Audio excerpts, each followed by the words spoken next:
13 September 2022, Azerbaijan menyerang tentara perbatasan Armenia di wilayah Nagorno-Karabakh. 150 tentara dua belah pihak saat itu jadi korban. Hingga saat ini kedua belah pihak masih saling serang.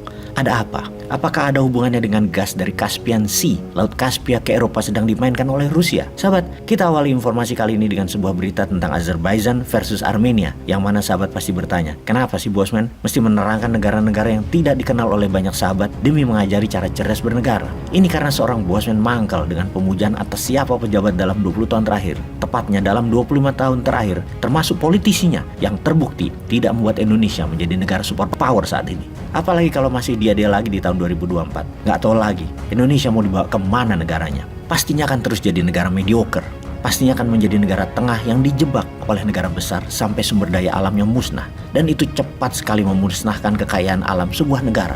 Cadangan nikel Indonesia dalam 6 tahun terakhir sudah dikeduk cepat sekali, yang membuat Tiongkok jadi negara terbesar cadangan nikelnya sekarang di dunia. Nikel proses tentunya, bukan nikel alam. Kasih satu periode lagi, musnah sudah cadangan nikel Indonesia itu, dan tetap saja utang Indonesia 6.700 triliun tidak lunas. Jadi siapa yang diuntungkan dengan disedotnya sumber daya alam nikel tersebut? Ada yang bisa jawab? Jadi kalau kita hanya melihat negara itu hanya Indonesia, hanya politik yang ada sekarang ini, hanya melihat dia saja di media, maka dipastikan kacamata kuda yang rakyat miliki tidak bisa melihat apa-apa lagi selain mereka. Video narasi Bosman itu mengajarkan, menginformasikan hal di luar Indonesia agar sahabat jadi cemburu untuk memiliki pemimpin seperti apa Indonesia terbaiknya pilihannya nanti, agar jadi marah dan merubah pandangan dan sikap diri untuk menjadi maju dan ambil alih kendali negara oleh kalian para generasi muda ini. Capek sama yang tua-tua, bahkan Bosman ini nggak usah dipakai, pakai idenya saja, itu juga kalau dibutuhkan. Intinya harus berubah. Jadi sekarang kita jelaskan tentang Nagorno-Karabakh. Sebagai kacamata Indonesia belajar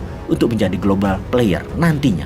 Rusia perang di Ukraina adalah untuk menahan laju NATO dan menahan laju Euro dan menahan laju dolar ke wilayah timur Eropa hingga Rusia. NATO, Euro, dan dolar bagi Rusia adalah nation threat, ancaman bernegara. Ketika negara perbatasan Rusia, Ukraina, mendaftarkan dirinya mau menjadi anggota NATO, maka that's it.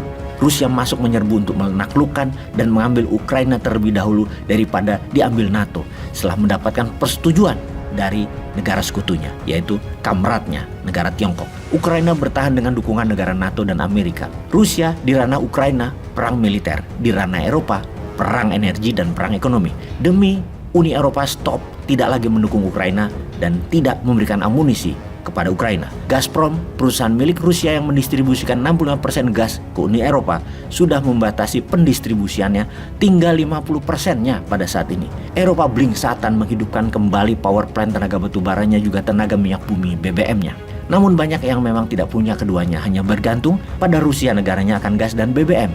Mereka negara-negara Eropa tersebut kebingungan. Kita bicarakan lebih rinci strategi Rusia agar Uni Eropa takluk pada Rusia. Pertama, semua kaki para militer, para rebel dimainkan di banyak negara untuk membuat sebuah negara menjadi goncang dengan demo oleh para oposisi, atau seperti Catalonia yang ingin lepas dari Spanyol, mulai aktif lagi demo di mana-mana di Spanyol. Misalnya, di Italia juga, tokoh oposisi yang pro Putin kencang berkampanye yang akan merobohkan pemerintahan Italia kayaknya dalam waktu dekat.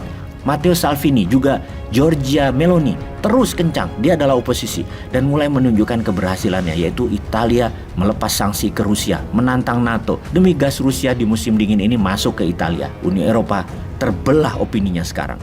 Kemudian negara Bulgaria, Rusia bermain cantik dengan mengoyak pemerintahan Kirill Petrov, ditumbangkan 2 bulan yang lalu oleh mosi tidak percaya di parlemen yang didukung demo besar di Bulgaria, diganti dengan Galap Donev yang pro Putin. Pemilihan umum diadakan nanti Oktober 2022, sebentar lagi dapat dipastikan mensahkan kekuatan Galap Donev ini yang saat ini hanya menjabat sementara. Namun langkah Donev melawan NATO itu jauh hari sudah digaungkan dan akan melepas sanksi Rusia agar juga mendapatkan gas dari Rusia sudah dilakukan. Dan terakhir, negara ketiga yang melawan NATO dan Uni Eropa adalah Hungaria. Pemerintah Perdana Menteri Hungaria, Viktor Orban, yang telah menjadi pemimpin otoriter di Hungaria, merasa terhina dengan tuduhan korupsi oleh anggota Uni Eropa dan menahan uang pembangunan ke Hungaria, membuat Orban murka dan akan menjadikan Hungaria sekutu Rusia. Di tengah potensi kelaparan karena serangan heat wave di Hungaria yang merusak 50% pangan dan kekurangan energi karena 90% gas datang dari Rusia, Donev memilih melawan Uni Eropa. Informasi 3 negara Uni Eropa melawan sekutunya adalah langkah cantik Rusia